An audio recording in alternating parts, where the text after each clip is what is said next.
Pero bueno, Horrible. estamos ya en LinkedIn, qué maravilla. Un beso para los dos, grande. Desde Argentina nos acompaña Pablo del Cid.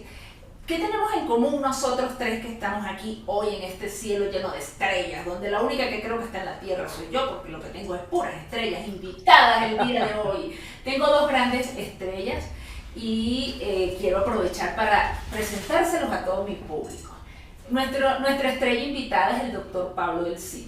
El doctor Pablo del Cid tiene primero está allí ya en la Argentina, en la República de Argentina, maravilla, pegado casi al polo, por aquí riquísimo, con sus 4 estaciones, con, bueno, pues, ¿qué más?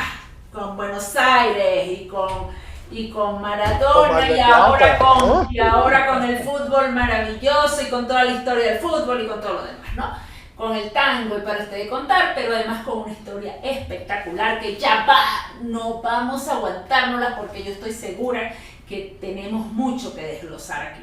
Aquí esta historia tuya es maravillosa. A mí me impactó porque yo leí un artículo que escribes donde cuentas tu historia y que es la fotografía de lo que yo escucho en muchos colegas. Muchos colegas yo los vi reflejados en eso que tú escribiste. La única diferencia es que tú tuviste la valentía de decir alto. Tú tuviste una gran fortaleza espiritual y por eso a mí me impactó cuando yo le dije, wow, wow, wow. Él dijo, ya va. Entrando a la puerta de tu consultorio, en automático, el gentío, y tú dijiste, hey, esto no es la vida. Entonces yo dije, yo tengo que hablar con este hombre, definitivamente. Me conecto con esa historia porque es lo que escucho en muchos de mis colegas que van en automático, que están infelices, que están tristes, que están obstinados de la profesión, que entraron hace muchos años amando ese juramento hipocrático y que muchos años después, 20, 25 años, están odiándolo, que sienten que fue lo peor, que le dicen a otros colegas o incluso a los hijos, cuidado que van a hacer medicina. Entonces, realmente, ¿cuál es el problema? ¿Es la medicina? ¿Es cómo la ejercen? ¿Es cómo el sistema lo desarrolla a través del tiempo? ¿O es cómo nosotros la hemos interpretado? Entonces, para esto, y admirando tu valentía, me traje un invitado especialísimo, que es el doctor Luis Arocha Mariño. El doctor Luis Arocha Mariño es psiquiatra, es coach, conferencista, y en común tienen que son escritores. En común tienen que él también hace muchos años hizo algo muy similar a lo que hiciste tú. Despertó, se dio cuenta de que esto no era tan así como nos los habían vendido en las escuelas de medicina, que había algo más, es más, que había mucho más.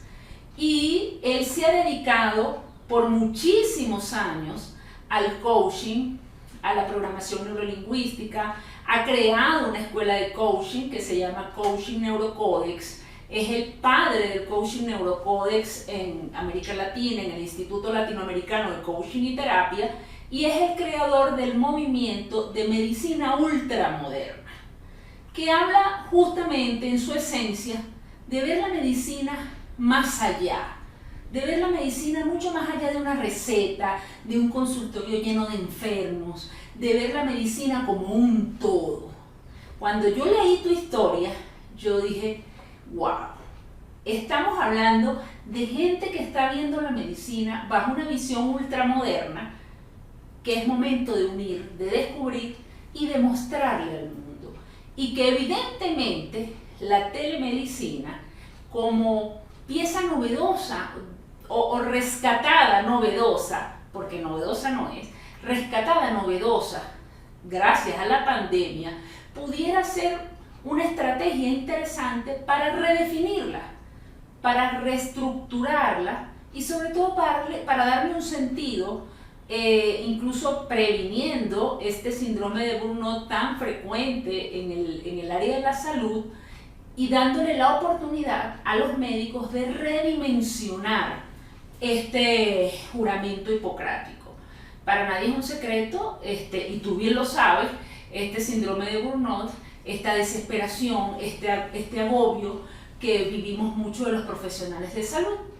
¿Qué tal si la telemedicina, bien usada de manera ética, legal y segura, nos pudiera permitir la oportunidad de seguir ayudando a miles de personas de una manera ecológica, donde nosotros pudiéramos estar saludables física, mental, espiritualmente, conectados con nuestro verdadero ser y a la vez ayudando a miles de personas?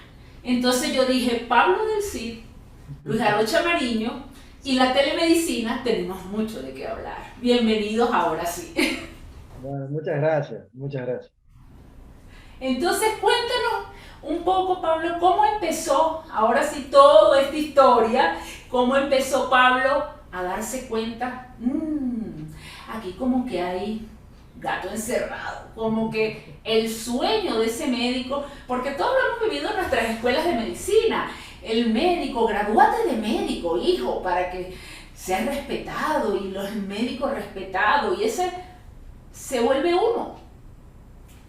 No nos Sí, cuentan el otro lado de la historia. viste que la experiencia de cada uno es, eh, es muy personal y uno toma de los demás algunos retazos de esa experiencia, pero bueno, es bueno compartirlo porque siempre se aprende un poco de todo lo que vamos viviendo, ¿no? A mí me pasó tal cual lo que estás diciendo. Hice, hice toda la carrera en función de posición, de tener una posición acuñada en títulos. Entonces hice la residencia en clínica médica, después hice la jefatura de residentes de clínica médica, después hice la residencia, el fellowship de terapia intensiva. Había que rotar al exterior y había que hacerlo. Y ese debía, era un poco el mandato que venía siguiendo de todos mis colegas y desde la facultad. Había un mandato que decía, bueno, hay que hacer la residencia y hay que hacer esto porque yo buscaba la excelencia en realidad. Mi norte era ser muy buen médico, tener la mayor cantidad de conocimientos. Ese era mi norte. Por eso decidí embarcarme en el tema de las residencias y de la formación hasta casi los 30 años, porque casi a los 29 años terminé de hacer la primera residencia y después me metí en el fellowship de terapia intensiva. Entonces, siempre con esa idea de incorporar conocimientos, de tener más recursos, de tener más herramientas, seguía ese mandato, ¿no? Esa línea. Y entre que soy un poco curioso y que quizá me gusta arriesgar un poquito, entonces buscando aquí y allí, cuando volví a la Argentina, después de estar en Barcelona, me di cuenta que la terapia intensiva, como la estábamos ejerciendo acá en esos años, era muy injusta para el profesional, era muy difícil hacer terapia intensiva en las condiciones en las que se hacía en la mayoría de las instituciones. En las instituciones grandes donde se trabaja con protocolo, donde tienes comité de control de infecciones, donde tienes los trabajos, los servicios bien delimitados y abocados a su trabajo, donde tienes staff permanentes en la institución, se trabaja diferente. Pero en las instituciones medianas y pequeñas en esos años, se trabajaba muy distinto. Entonces estabas un poco solo con el paciente y con recursos muy limitados y a veces haciendo una medicina que no estaba muy contento de hacer, más después de ver otra medicina, ¿no? Te pasa a veces cuando vas a hospitales más grandes de otros países de mayor desarrollo, que ves otra medicina y bueno, un poco como que te quedas con esa idea de lo que es la buena práctica, sobre todo en un área como es la medicina crítica, donde tienes poco margen para jugar con la calidad de los antibióticos, con la calidad de los instrumentos que vas a usar. Entonces, bueno, me aboqué más al consultorio, me salió la posibilidad de entrar a la clínica más grande de esta ciudad, de Mar del Plata, aquí en Buenos Aires. Mi ciudad es una ciudad de 1 millón de habitantes. Y bueno, y entré y me puse a trabajar de cabeza, ¿no? Dije, bueno, es por acá, y me puse a trabajar con 2 niños chiquitos, mi mujer también médica, infectóloga, y empecé a trabajar. Y era trabajar y trabajar, y la realidad es que seguía haciendo guardias de terapia intensiva, hacía guardias externas y hacía el consultorio, porque a todo esto tenía que pagar las acciones que había comprado. Entonces ya estaba preso, es como que siguiendo esa línea, ese mandato que es como una corriente que te va empujando, en la que prácticamente si nadie te lo dice, no te detienes a pensar un momento si realmente estás seguro que te quieres meter donde te estás metiendo o de las consecuencias que va a tener el entrar en ese lugar o en esas posiciones en las que quieres entrar. Y fui, y esa corriente me arrastró. Y a costa de mucho trabajo me fui haciendo mi lugar y tenía muchos pacientes. Y como comenté en esa nota que citabas tú, a mí llegaba a atender 40 pacientes por día, era el promedio. Yo he llegado a atender un lunes post vacaciones 72 pacientes, yéndome a las 11 de la noche, ¿no? De las 8 de la mañana hasta las 11 de la noche. Y en algún punto yo notaba que cuando terminaba mi trabajo y me iba con los bolsillos llenos de dinero, y de bonos de consulta para cobrar, que todo eso representaba dinero, me iba mal. Me volvía a mi casa mal, me volvía pensando en que no sabía nada de ningún paciente, que no había hablado con ninguno, que no conocía prácticamente a ninguno, que le sonreía a todos, trataba de hacerlo mejor, pero no conocía realmente la problemática de ninguno. Y eran solo síntomas que tomaban asiento delante mío y yo era una lapicera y un papel que trataba de darles una prescripción para esos síntomas. Entonces en esa vorágine pasaron años, pasé años trabajando así, incorporando más cosas, me asocié al servicio de hemodinamia, compré acciones del servicio de hemodinamia, bueno, y así te vas metiendo y más y más y más, y te vas haciendo un nombre, una posición, y entonces te dicen, bueno, ¿quieres estar en el directorio de la clínica? Bueno, al directorio de la clínica. ¿Quieres ir al centro médico de representante de la clínica? Bueno, al centro médico, secretario científico de toda la ciudad, del centro médico de toda la ciudad. Entonces, un montón de cargos, un montón de medallas, un montón de cosas, y llegó un punto en el que no podía entrar tranquilo a la institución porque estaba abrumado y no podía parar. Y llegaba a casa y tenía mis hijos chicos y mi esposa que también trabajaba y estábamos construyendo una casa que todo se empieza a hacer grande, los proyectos se empiezan a ser grandes y todos los sueños que has tenido se vienen todos de golpe. No estaba preparado.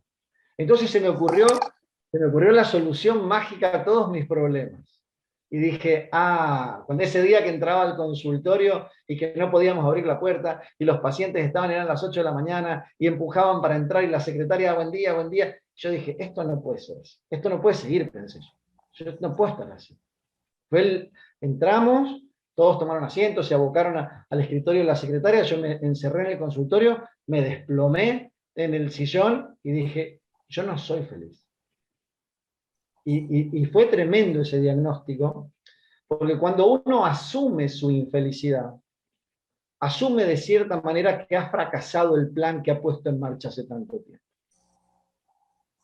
Y eso es un duelo, porque te estás dando cuenta que algo salió mal y te estás haciendo cargo, o no te queda otra que hacerte cargo, porque también puedes darte cuenta, pero es tan abrumador que puedes ponerlo debajo de la alfombra y seguir.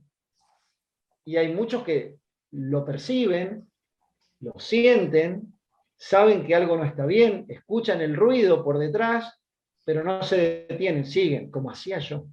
A mí me llegó el punto que no fue de un día para otro, fue un proceso.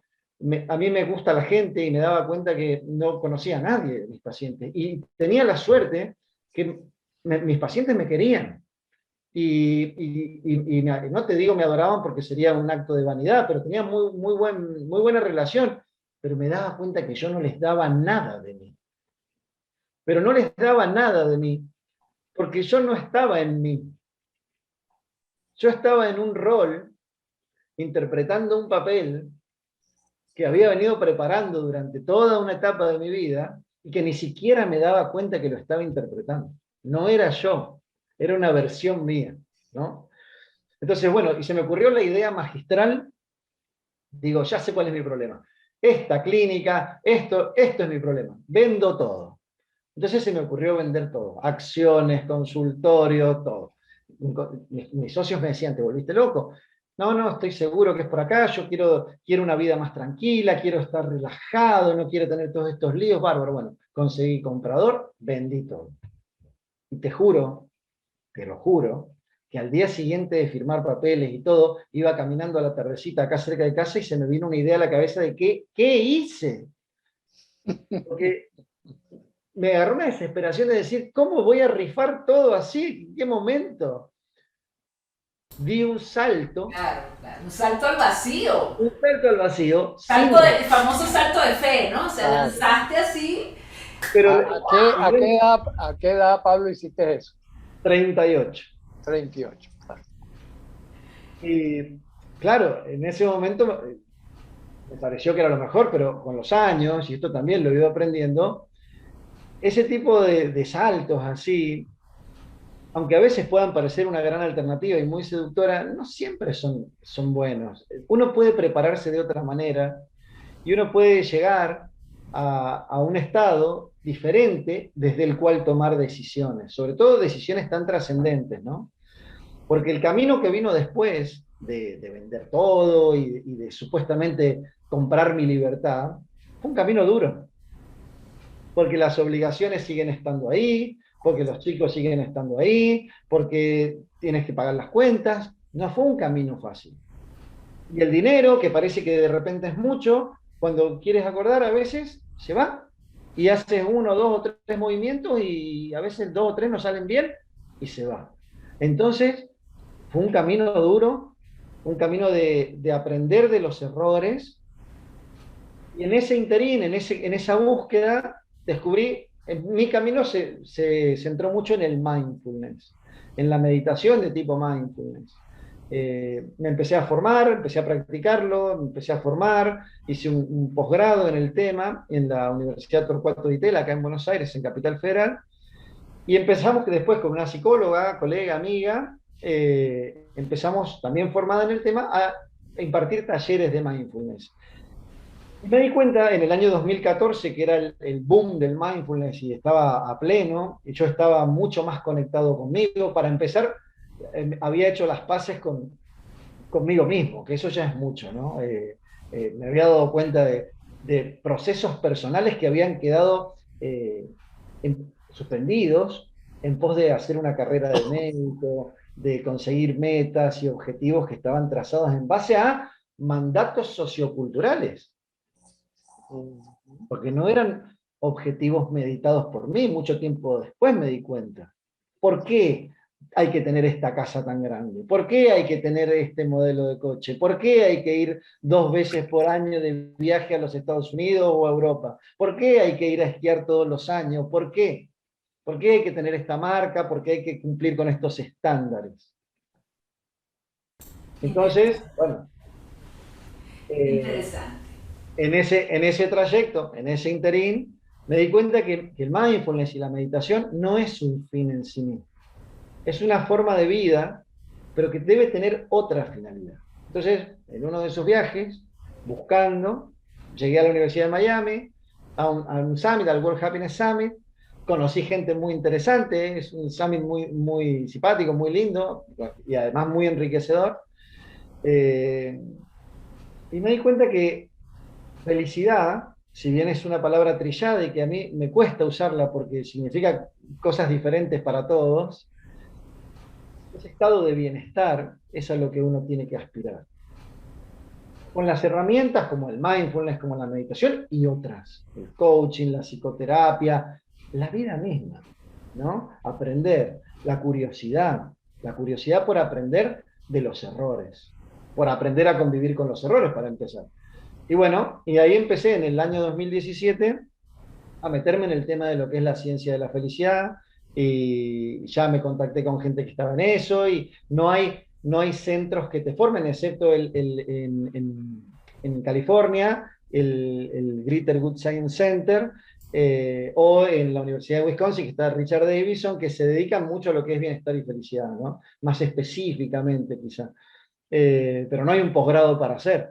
Entonces es un poco investigar, y después me di cuenta que tenía que comunicar, porque cuando descubres algo valioso, y yo creo que si es genuino el descubrimiento, no está completo si no lo compartes. Y la necesidad de compartirlo está implícita en la validez de ese descubrimiento. Entonces yo sentí que tenía que de alguna manera compartir y que eso era un granito de arena, el granito de arena que podía aportar yo. ¿Entiendes? Y bueno, en un resumen muy ahí acotadito, pero más o menos y aquí estamos ahora.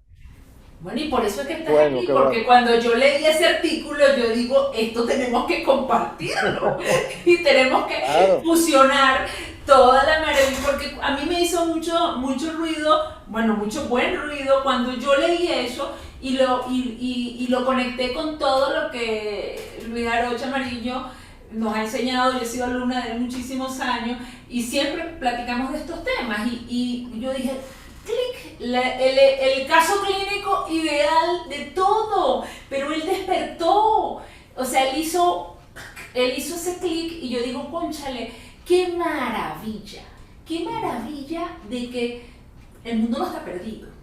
Porque a veces uno ¿Sabes? siente que no hay, como que no hubiese nadie que despertara, que estuviésemos. Leí en estos días que Matrix, la película, no es una película de ciencia ficción, es un documental. Y volví a verlo. Hace muchos años lo vi y lo dejé a medias porque ay, qué fastidio, a mí no me gustan las películas de ciencia ficción, me parece una perdedera de tiempo.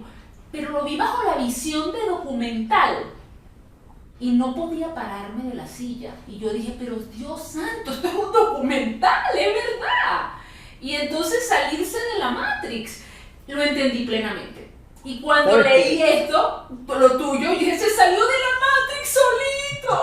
¡Qué Sí, maravilla! sí. Yo te voy a aceptar eso, lo voy a aceptar porque lo comparto. De alguna manera me siento un poco fuera de esa Matrix, ¿no? Pero ¿sabes cuál es el hallazgo más valioso que descubrí en todo este tiempo?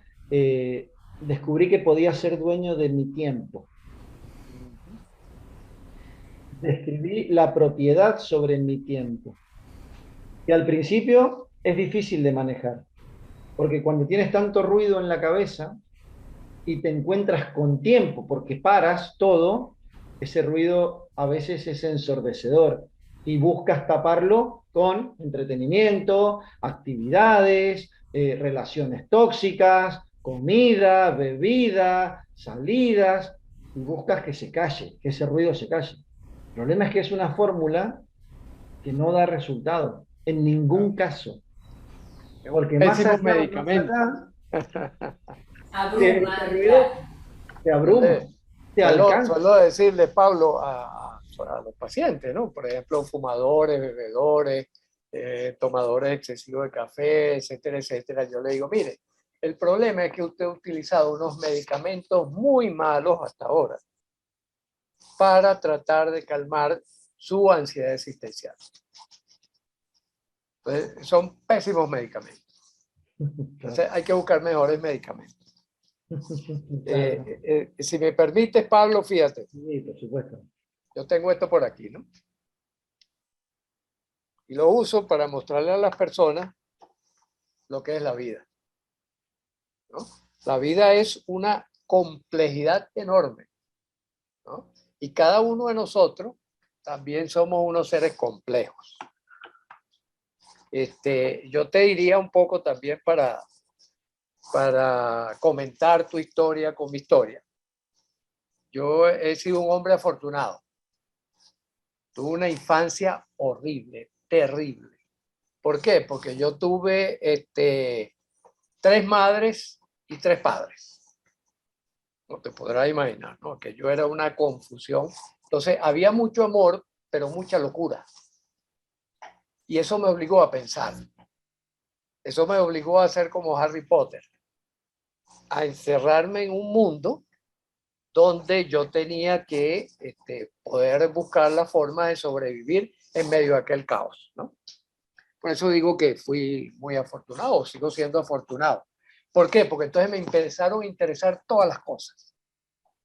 Y cuando llegué a estudiar medicina, me encontré con un problema que nadie veía, ¿verdad? Pero que si yo sí lo pude registrar. Era que por una parte teníamos una definición de salud de la Organización Mundial de la Salud que te habla del máximo estado de bienestar alcanzable biopsico-socioespiritual. Pero que en clínica nosotros hacíamos algo que no tenía nada que ver con eso. Y entonces yo me dije, de jovencito me dije, aquí hay un error grave. Aquí hay algo, la misma pregunta con que tú te encontraste. Pues. Esto no es lo que Hipócrates nos dice en el juramento hipocrático. Esto es otra cosa. Aquí a mi derecha tengo el juramento hipocrático. Dice 500 años antes de Cristo.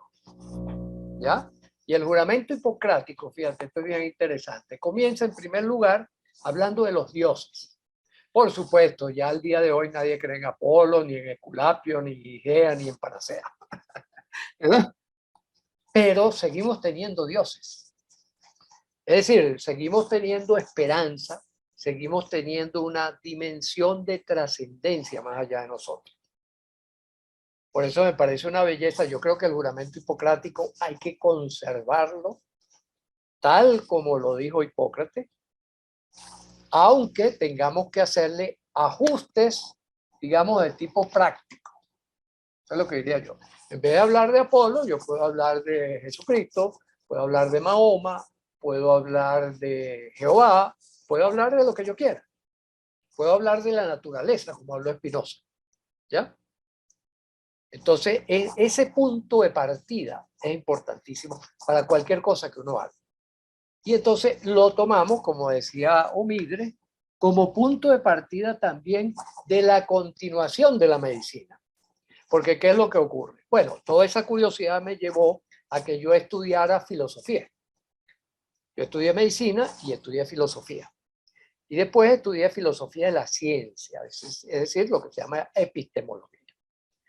¿Por qué? Buscando cómo otros en otras disciplinas habían podido conectar las cosas. Entonces, ¿cómo puedo yo conectar esa definición de la Organización Mundial de la Salud con el trabajo clínico? ¿Ya? Porque el trabajo clínico siguió la ruta que se imperó en 1600, con Descartes, con Newton y con toda esa gente, el propio Galileo un poco antes también, de centrar la atención en la materia, en lo que teníamos enfrente, en lo que se veía, en lo que se tocaba. Y siguió esa ruta. Y fue Siderman quien hizo hincapié y organizó todo eso y desarrolló un modelo que perdura al día de hoy. Y por eso yo siempre, de verdad, Omidre lo sabe, comienzo las charlas que doy sobre medicina ultramoderna diciendo, señores, el modelo médico data de 1676, que es el momento en el cual Sydenham publica Ars Medica, que es un nombre mucho más largo, ¿verdad? Donde agrupa la experiencia que vive el paciente en signos, síntomas, síndromes, enfermedades, causas y tratamiento. Eso es, desde el punto de vista epistemológico, un desastre que se traduce en que tú agarras un libro de medicina interna y es grueso. Y cuidado si son varios tomos. Si tú agarras al día de hoy un libro de matemáticas, un libro de física, o incluso una teoría como la teoría de la relatividad, no llega a 15 páginas la teoría de la relatividad. Yo me la he leído como 20 veces a ver si la termino de entender, ¿no? El artículo original de ¿cómo se llama? De Albert Einstein, ¿no? Que cambió la historia de la humanidad, que cambió la historia desde el punto de vista de lo que podemos llamar paradigmas. ¿Ya? Es decir, el paradigma médico, es decir, el modelo global de la medicina data de 1676. Y eso fue de lo que tú te diste cuenta. Tú te diste cuenta que estabas trabajando con un sistema pobre frente a la realidad de hoy en día. Completamente pobre. O sea, tiene más de 400 años atrás. Entonces, la idea es actualizar eso. ¿Cómo actualizaron en las otras ciencias el conocimiento?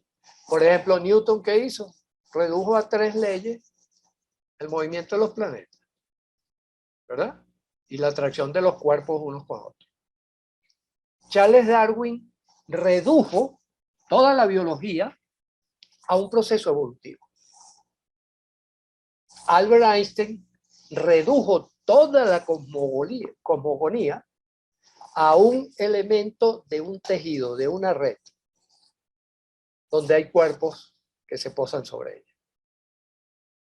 Entonces tenemos que hacer lo mismo en medicina.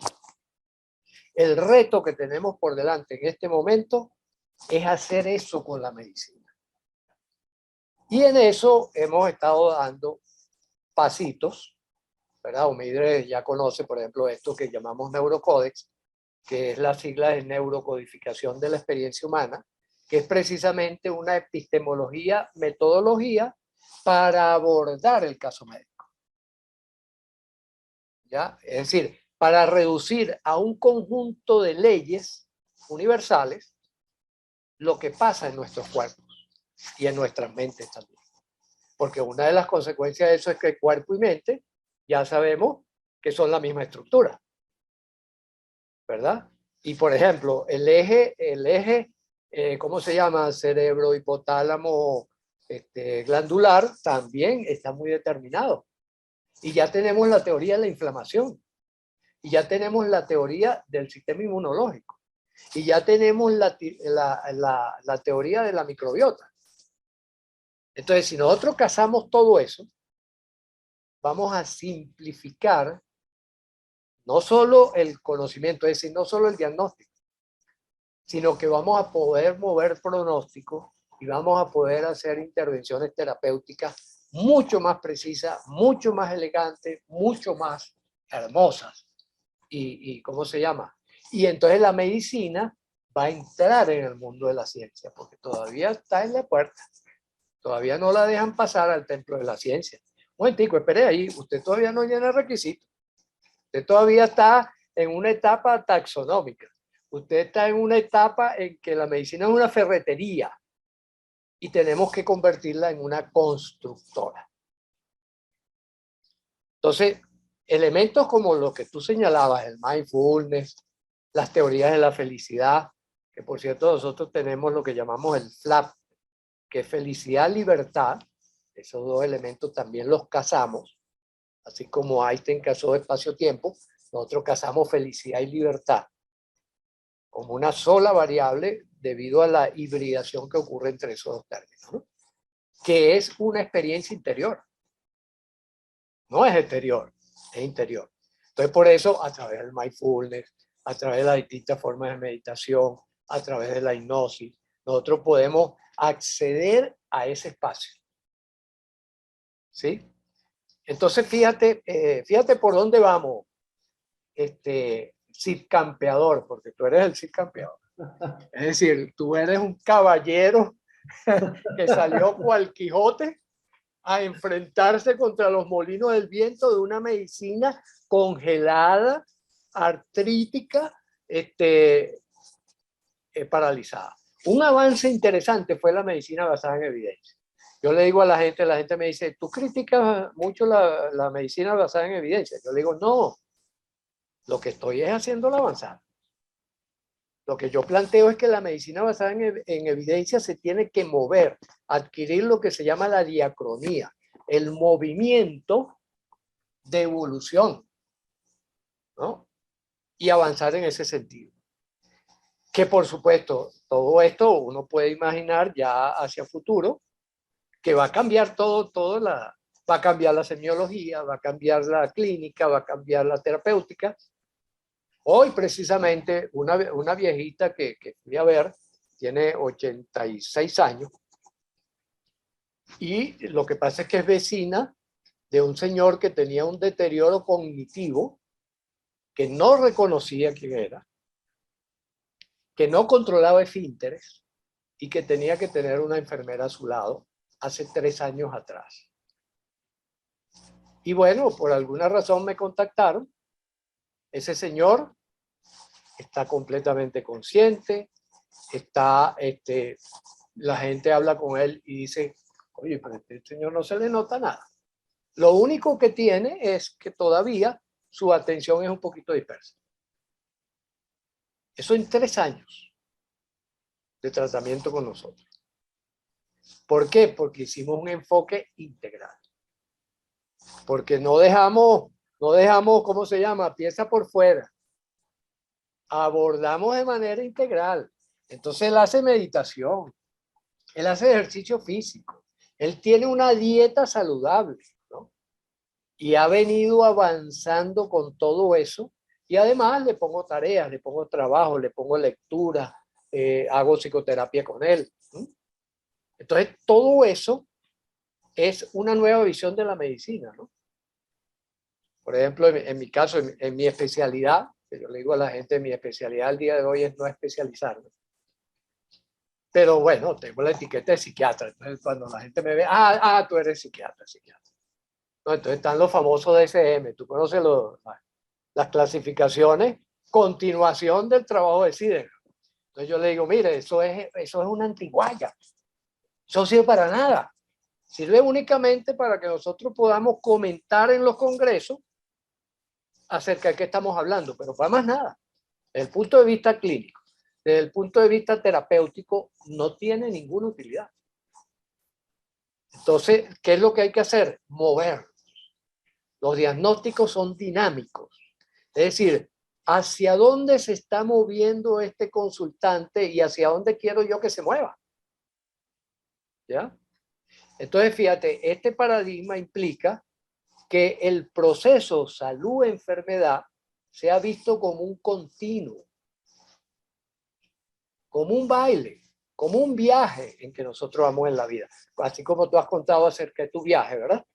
Yo hice un viaje de donde arranqué desde un crecimiento dentro del modelo sideriano, ¿verdad? Arranqué dentro de ese modelo y en un momento dado dije, este modelo no sirve. Entonces yo me voy para otro lado. Pero no se trata de ir a otro lado, Pablo. Yo te invito a que tú retomes el hilo perdido de la medicina, y ahora lo empates con esto que estás haciendo. Claro. Es decir, el cerebro es el órgano con el cual nosotros tomamos decisiones. ¿Ya? Todas. De la decisión de respirar, la decisión de cuánto voy a tener de tensión arterial, la decisión de cuál va a ser mi frecuencia cardíaca, cuál va a ser mi actividad digestiva, todo con el cerebro, que está en contacto permanente con cada célula, con la microbiota intestinal y con el medio ambiente. Y esa es la información que le sirve para él tomar decisiones, ¿verdad? Por ejemplo, si yo pongo a correr mi cuerpo, el cerebro envía la orden de que aumente la frecuencia cardíaca. ¿Ya? Entonces, eso... Ajá. Creo que el desafío pasa un poco por ahí, empezar no, porque no es nuevo en realidad, hay movimientos como lo que tú estás haciendo, Luis, que hace tiempo claro. que ya están en marcha y que están de a poco ganando terreno y despertando un poco también a los médicos a esta visión más amplia. Y creo que en algún punto la medicina que aprendimos en la universidad se dejó seducir por las enfermedades, y fueron las enfermedades las vedettes del estudio de la medicina. Nos hemos formado y sabemos un montón de enfermedades y de cómo son y cómo evolucionan y cómo transcurren, pero no partimos del hombre sano, de la mujer sana, del ser humano sano. Sabemos muy poco de la salud, de lo que implica salud. La Organización Mundial se quiere acercar a eso diciendo no es la mera ausencia de enfermedad, ya hay un pequeño reconocimiento a que, bueno, quizá erramos enfocándonos solo en la enfermedad, pero... Claro. Sí, por eso es que yo hablo de cambio de paradigma. Claro, es decir, cambio de mentalidad en el sentido de que, la enfermedad es esto, la salud es esto. Claro, Y no que es un continuo Con Claro. la teoría de la evolución, pues todo evoluciona en la naturaleza. Y de otro modelo, porque mira, hace poco leía un trabajo de gente de Rotterdam que hablan de un modelo salutogénico, ¿no? Ah, Y sí, sí, sí, sí, en sí. vez de patogénico, salir de un modelo salutogénico. O sea, partamos de la base de la salud, de estudiar lo que es el estado de salud, no las enfermedades en sí. Claro. Y creo que un poco mantenernos en este camino de, fundamentalmente, de usar la curiosidad, porque cuando nos entregan el diploma de médico, de alguna manera nos están diciendo, toma, con esto ya sabes todo. Y tienen las Exacto, herramientas. exacto, sí. Entonces, es una invitación a que cierres tu curiosidad. Y es un gran daño, creo, hacerlo. Mantener la curiosidad, la mente abierta, es lo que nos va a permitir discriminar, porque va a haber que hacer ese trabajo de discriminar lo que tiene sustento y lo que no, el origen de la información. Todos sabemos que hay muchísima información y que vivimos en una época con una ventaja competitiva con respecto a nuestros predecesores increíble, que es el tema de la globalización de la información. Todos tenemos acceso a la información y lo tenemos en segundos, en minutos. Entonces vamos a tener que estar formados. Por eso creo que la medicina basada en la evidencia es también una herramienta, no creo que sea un fin. Y creo que tenemos esa Es una tendencia a herramienta. enamorarnos de las cosas para transformarlas en fines. Entonces están los fundamentalistas del mindfulness, los fundamentalistas de la medicina basada en la evidencia, los fundamentalistas de la medicina tradicional. Y ninguna de esas posturas extremas nos ayuda a avanzar en el camino. Lo citaste a Spinoza, a mí me gusta mucho de Spinoza el concepto de conatus, de lo que es la vida, que la vida es esa pasión por seguir, por persistir, Exacto. por durar y por trascender. Y en algún punto la medicina tradicional quedó al costado de ese concepto, se estancó, se quedó con un Exacto. montón de conceptos, nos quedamos con un montón de información, seguimos alimentando esa información de muchas fuentes que investigan sobre esa Se información. enfermó de artritis, la medicina se enfermó de Claro, artritis. quedó paralizada, ¿no? Y nos olvidamos de lo demás. Entonces, claro, ¿cómo no te va a pasar, o como me pasaba a mí, estar delante de una persona y terminar de estudiarla y decirle, mira, todos los estudios te han dado bien, los síntomas que estás teniendo, son de un origen psicosomático, y despacharla con eso, o derivarla a otro profesional? Sí, Me parecía, yo eso no decía, está encuadrado en el Código Penal como abandono de persona, pero en realidad claro, debería estar. fíjate que yo decía a los estudiantes también cuando daba clases y tal, yo les decía, miren, prepárense porque los psiquiatras somos el depositario de todo lo que los internistas y los demás especialistas no saben. Entonces, no, eso es psicosomático, vaya con el doctor Arocho. Cuando ya no encontraban qué hacer y tal. Bueno, eso es psicosomático. Entonces, era el cajón que nos lanzaban, ¿verdad? Entonces, ahí entraba todo. Pero fíjate, a mí me sigue maravillando yo con este tiempo que me he tomado, hace un año que no estoy ejerciendo asistencial, lo hice intencionalmente, quería dedicarme más que nada a terminar de escribir el segundo libro y estoy haciendo un programa de radio que rescata historias, creo que las historias de la gente son muy valiosas, entonces me estoy abocando a eso.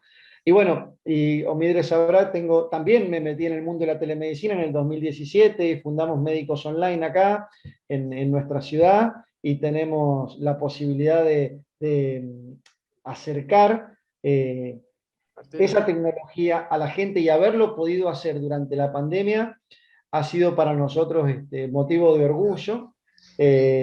Y nada, y te decía que... Disculpa un segundito, si estás escribiendo un segundo libro, quiere decir que hay un primer libro.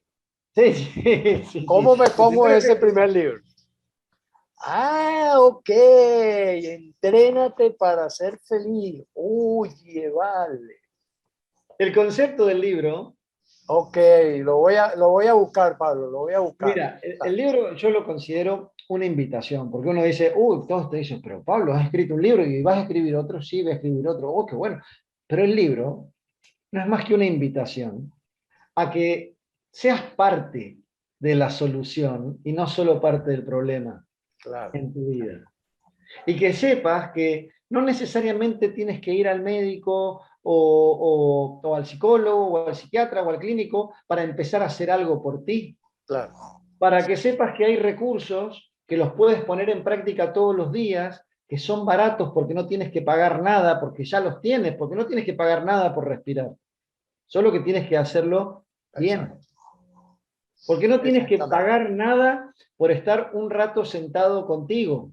Solo que tienes que disponerte a hacerlo y hacerlo bien, aprender a hacerlo bien. Exactamente, claro. Entonces, cuando descubres en herramientas tan simples como agradecer, como el acto de dar parte de lo que puedas, de tu tiempo, de tu atención, si no tienes otra cosa para dar que sea dinero, bueno, darás dinero, pero dar algo. Y en ese acto de dar hay una enorme recompensa para quien lo lleva adelante, en actos tan sencillos como perdonar, y fundamentalmente perdonarse a uno mismo, abrir ese espacio en el cual quepa la posibilidad de hacer las paces con la historia de uno. Entonces, recursos Claro. tan simples, ejercitar los gestos, tratando de establecer un feedback con el cerebro, mandando la información de que, bueno, de que está todo bien, controlar de alguna manera las posturas, prestar atención, darse cuenta a las posturas corporales y el mensaje que le están mandando a tu propio cerebro, ¿no? Estamos todo el tiempo, yo veo a la gente aquí con los puños apretados así, como si estuviesen a punto de entrar en batalla, en un combate. Claro, claro, claro. Mira, aquí te estoy Y eso es de clonando la una técnica. desconexión, ¿no? Estoy clonando una técnica que me estás enseñando, ¿no? Agradecer, dar, celebrar y compartir. Ahí está. La clave es la felicidad. Es que el maestro Arocha, este es un filtro de aprender con sus apenas 72 años, vive aprendiendo, vive captando, vive en modo curioso y aprendizaje 24/7, apenas con sus 72 años, ¿no? Claro. Por eso es un hombre que va a morir Están muy otros 70 joven. más. Y va a morir joven, ¿no? Él se va a morir, a la edad que le toque morir, va a morir muy joven porque sigue aprendiendo increíblemente. Por eso lo quise invitar como un invitado sorpresa especial porque sabía que iba a aportarnos mucho en este conversatorio y que, No, y ahora he hecho un match con Pablo, con y el Kid que, y Campeador. que, y que estaba segura que te iban a hacer un encuentro muy productivo. Tenemos que intercambiar los WhatsApp para que estemos Los voy Claro a que sí. contacto y Les voy Claro a que sí. cambiar, los voy a intercambiar porque Luis Arocha Mariño tiene varios libros en Amazon, ha trabajado muchísimos años en esto y creo que pueden hacer una alianza muy poderosa para ayudar a millones de personas en el mundo. Porque ese es el objetivo. Realmente nosotros somos simplemente instrumentos para ayudar a muchas otras personas. Toda esta experiencia y todas estas herramientas que pues sí, hemos trabajado muchos años en adquirir, en pulir, en mejorar, al final son para madurarlas, para hacer una versión propia, luego de que hemos decantado muchas cosas, pero para ayudar a miles de personas, para dejarlas al mundo y para dejarlo mejor de cómo lo conseguimos, ¿no? Al final del camino. Esa es la invitación, ¿no? Pero yo quisiera cerrar este espacio con un mensaje. ¿Y qué le diría Pablo del Cid a ese Pablo recién graduado? Cuando, si tú miraras para atrás y le pudieras decir a ese Pablo que le estaban dando ese título, ese día, ¿qué le dirías tú a él hoy? Yo Luego le de haber diría, vivido todo esto. yo sabes qué le diría, le trataría de compartir la posibilidad de hacer una pausa todos los días, una pausa, generar el espacio. Si haces la pausa y generas el espacio para que tu mente tenga claridad, la claridad va a aparecer. Estoy convencido que todos tenemos sabiduría y tenemos claridad para las decisiones que tenemos que tomar. Que vivimos en una nube o en una neblina de pensamientos y de recuerdos y de emociones confusas, estamos de acuerdo. Pero cuando uno aprende a vincularse con la actividad de su mente desde otro lugar y aprende a colocarse en ese lugar en el que solo está esa vida de la que habla Spinoza, esa vida de la que habla Damasio, esos sentimientos vitales que surgen solo por ser, yo estoy convencido que las respuestas y las decisiones emergen. Fíjate lo que te digo, emergen. No tanto se piensan, no tanto se razonan, y el Exacto, razonamiento es muy exacto. útil, pero hemos olvidado el conectarnos con esa sabiduría que nos suele decir, por aquí sí, por aquí no. Yo a ese Pablo le diría, mira, haz todo lo que tengas que hacer, ve adelante con todas tus ambiciones y objetivos, porque tienes que aprender, porque todo lo que me pasó, yo lo agradezco, porque me ha permitido llegar hasta este punto. Y en este punto tener una relación con mis hijos que la venero, porque ellos son adolescentes, ya grandes, y tenemos una relación divina y comparto cosas con ellos, y tener una relación de pareja muy sana, y no tener cuentas pendientes. ¿Sabes qué es lo más maravilloso que me pasa ahora, Luis? Omidre, ¿sabes qué es lo más Eh, maravilloso? Vivo en el presente. No tengo un segundo para vivir en el pasado. No tengo resentimientos, no tengo odios, no Exacto, siento la exacto. necesidad de rememorar cosas, no. Es un presente continuo y un presente entusiasta. Entonces, eso me da la pauta que estoy en el camino. Entonces le diría a ese Pablo, Pablo, haz tu camino, haz lo mismo, pero para un ratito todos los días. Porque en ese ratito quizá encuentres la posibilidad de no darte tantos golpes. Te vas a dar unos cuantos, pero no tantos. Pero los Exacto. golpes son necesarios, Omibres, son necesarios. Porque uno aprende y hace camino a partir de esa experiencia, ¿no? Evidentemente, sí. Qué Los bueno, golpes qué son bueno. necesarios, sin lugar a duda. Sin lugar a duda. Luis, ¿qué le dirías tú a ese Luis que recibió ese título allá hace tantos años, conociendo todo lo que has pasado ahora? Sí, le diría, bueno, sigue buscando, sigue buscando. Sigue buscando porque te vas a sorprender porque vas a encontrar, vas a encontrar. Vas a encontrar en la medida que vaya pasando el tiempo. Sigue en esa búsqueda donde, ¿sabes una cosa, Omidres y Pablo, que a mí todavía, podríamos decir, me angustia un poco? Que es que la mayoría de los investigadores médicos que están trabajando en que la medicina avance, siguen encerrados en buscar la solución dentro de la medicina. La caja mayor es la medicina. Y no, por ahí no es. Hay que abrirse y hay que meter la medicina dentro del marco de lo que es la historia de la sabiduría humana. Porque ahí hay respuestas interesantes para que nosotros sigamos avanzando. Entonces, bueno, ese sería, bueno, este es un ejercicio que yo he hecho muchas veces, te podrás imaginar, ¿verdad, Omidre? Yo lo he hecho muchas veces de volver a abrazar a ese niño, a ese adolescente, a ese estudiante de medicina, a ese médico, a ese psiquiatra, a ese que, bueno, lleno de errores y lleno de equivocaciones y de cuestiones y tal, y que es lo que podemos llamar aprendizaje, ¿no? Entonces, en primer lugar, lo abrazaría y después le diría, sigue buscando que vas a encontrar.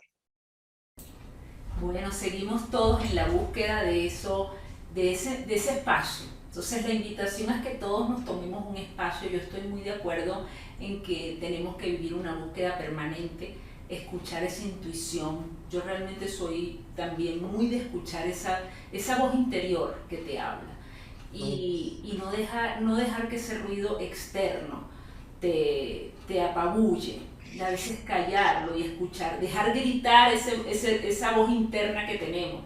Eso hace que a veces tengamos que ser un poquito vacas púrpuras, pero es parte de este crecimiento hacia ser tú mismo, ¿no?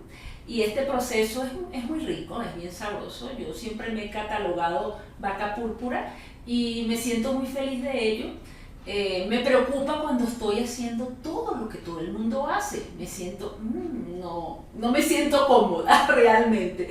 Y por eso hice tanto clic con Pablo cuando leí su historia. Y te agradezco enormemente este espacio, Pablo. No tienes idea de cómo lo he disfrutado. Gracias, Luis, por darnos este espacio. Pues, gran maestro, siempre aprendo enormemente también cada vez que converso contigo, y a todos los que van a verlo, a los que lo vieron y a los que lo verán, porque es momento de entrenarse para ser feliz. Pueden buscar el libro de Pablo. ¿Dónde lo consiguen, Pablo? Por ahora está en toda la Argentina y está en Chile y Colombia, así que está llegando. Está Y en llegando. Amazon no está, vamos ¿Cuál a es la tener que editorial? montarlo. ¿Cuál es la editorial, Pablo? ¿La La editorial editorial cuál es? es Del Fondo, tiene tienda Ah, del online fondo. Oh. El del fondo. Está en Chile, me dijiste, ¿no? en Chile y Colombia. En Chile. Ay, yo voy para Colombia a finales de mes, así que voy a buscarlo en Colombia Bueno, entonces. bueno. Así que espero Así es, poderlo placer. tener cuando vaya a Argentina y buscarte para que me lo autografíes, ¿ok? Pero por supuesto que sí, va a ser un placer. Espero muy pronto verte, me lo autografías y darte un gran abrazo y llevarte los míos de telemedicina para llevártelos autografiados, hombre, y así Acá los estaremos compartimos. esperando, ¿eh? Aparte Gracias. eres una referente de la telemedicina y para los que estamos en el tema, bueno, te tenemos ahí muy bien. Pues Claro, para mí va a ser un placer, y aprender de felicidad, pues eso no tiene precio. Para todo lo demás existe Mastercard. Así que es una maravilla poder hablar con dos referentes de la felicidad, de estas estrategias maravillosas que realmente son lo único que uno se lleva después para otro plano. Lo demás todo lo deja aquí. Así que uno se lleva lo vivido, la felicidad, lo compartido y momentos agradabilísimos como estos que hemos tenido el día de hoy. Muchísimas gracias, Pablo, Gracias. desde Buenos Aires, Luis desde Tumbaco y esta servidora desde Cuenca, Ecuador. Muchas gracias y un placer realmente conocerte, Pablo, y que seas parte de mi club de amigos. El gusto y el placer es mío, Luis. Te agradezco muchísimo. Ha sido una hora en la que he sentido que estaba en una clase y te lo agradezco porque he aprendido un montón. Así que muchas gracias. Yo también de ti. Gracias a todos y seguimos conectados. Qué maravilla este mundo. Un abrazo. Chao, Un chao. abrazo y seguimos.